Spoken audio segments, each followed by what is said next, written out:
আজকে আমি তোমাদেরকে ফ্লাওয়ারের ওপর বেস করে একটা দারুণ সুন্দর অ্যাসথেটিক কেকের ডিজাইন শেয়ার করব।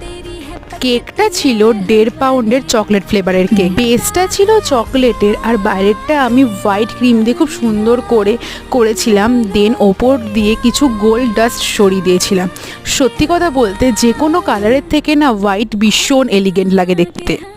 তারপর নিচ থেকে একটা পিঙ্ক কালারের রিবন দিয়ে দিলাম আর তার সাথে কিছু আর্টিফিশিয়াল ফ্লাওয়ার দিলাম, ওপরেও আর্টিফিশিয়াল ফ্লাওয়ার দিলাম। আর পিঙ্ক আর হোয়াইট থিম যেহেতু ছিল তার উপরেই ছিমছাম করে রেখেছিলাম। আর জিপসি ফ্লাওয়ারটা কিন্তু আসল ফ্লাওয়ার, ওটা কিন্তু আবার নকল ভেবো না।